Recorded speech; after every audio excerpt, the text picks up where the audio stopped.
The Rebbe once said this at a Farbrengen, Yud Shvat Tovshin Chav Daled, 1964, at length. He said it on Shabbos, he said on Yud Shvat, he explained at length. The term Rebbe, you asked before to define Rebbe, is Rosh B'nai Yisrael. A teacher, Rebbe is my teacher, but it's also Rosh B'nai Yisrael, a head, right? He said already in Parshas Nitzavim we see the concept, Roshechem, Shiftechem, right? Or Vasimem B'Roshechem, Raya Mehemna, etc. So the Rebbe said, what's the metaphor of a head? And he said a fascinating thing. The head could never say there's a certain element of life that's none of my business. I don't have time for nails. I have time for neuroscience, yeah. Cardiology, yeah. But for arms, for legs, for torsos, for kidneys, for livers, for motion, for action, I don't have time. I'm a chashiv. Or it's too small, it's too insignificant. By the brain is incredible, right? It's 2 pounds, it's 3 pounds. There's no such a thing, insignificant. If you're part of my organism, we're one. It's a story called life, and I take personal responsibility. And there's no such a thing, the brain says, I need a week of vacation. We take our brains for granted. We shouldn't. We all go on vacation. The poor brain doesn't go on vacation. 24/7. Why? Because you're a Rosh B'nai Yisrael. And the Rebbe said then that the real Even HaBoichen, how do you know that you're looking at a real Rebbe? How do you know? The Rebbe said this, Yud Shvat Chavdal. How do you know the Even HaBoichen? This is somebody that Hashem chose to be in the category of Tanya Perek Beis, Roshei Alpha Yisrael, a head of Klal Yisrael. How do you know? There's a lot of good people and great people, and we respect them, and we cherish them, and we learn from them. And there's so many great, in every generation, there's so many great Jews and wonderful people. People have milos and chesronos, but there's so many wonderful people. How do you know you're going into Rosh B'nai Yisrael? And you know what the Rebbe's answer was, yeah? The Rebbe's answer then was, there's no nekuda in a Jew that's not of his direct, intimate concern and interest. The highest Jew, the lowest Jew, and he said even the nails, not just the spirituality of the Jew, the most physical minutia of his or her life, it's meaningful to them. I'm ahead, there's nobody excluded, like the Mittel Rebbe says. I'm with you, and I'm not with you only in your highs, I'm with you in your lows. And the Rebbe said, and even the Jew who rebels against him, if that Jew needs a favor, he'll be the first one. It's like a healthy father. Your child sometimes rebels. I'm not a father.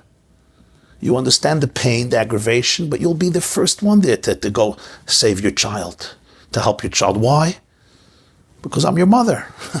I'm your father. That's what a father and a mother do. You never sever the connection. I don't know if you know this, but the Rebbe said then that the source of Tanya Perek Beis is a story in Chumash. It's not very well known. The Rebbe asked a question. The first Jewish leader was Moshe Rabbeinu. Chazal say Moshe was tested by shepherding the flock of Yisrael. Moshe haya roya as son Yisrael chayin Midyan. And the famous medrash that Hashem tested Moshe and David HaMelech with sheep that he used to take. Chavdalad, 1964. A long sikha, the first sikha, the second sikha, I think the third, a few sikhas. And it is. And he said that some sheep can eat grass that's harder, some sheep needed younger, more tender, they needed soft, and then there were the middle ones, and he made sure he allocated the right goats and the right sheep to the right grass, and then there's the sheep that ran away, the goat that ran away, and he lifted it up. So the Rebbe said, you want to see if Moshe Rabbeinu is a leader for the Jewish people, so therefore you have to make him into a shepherd of the flock of Yisrael. And the Rebbe said Yisrael was an Oved Avodah Zarah, and every Avodah Zarah in the world. Why is that important? He says, because some Avodah Zarahs for Goyim are fine, because there's a shitta that they're not mitzvah on shittuf. But Kol Avodah Zarah means, even Avodah Zarahs that violate the Shem mitzvahs b'nei Noach. All opinions, he's violating Ratzon Hashem, Shem mitzvahs b'nei Noach. That's what he said. And not just he's busy with Yisrael, he's busy with Yisrael's flock.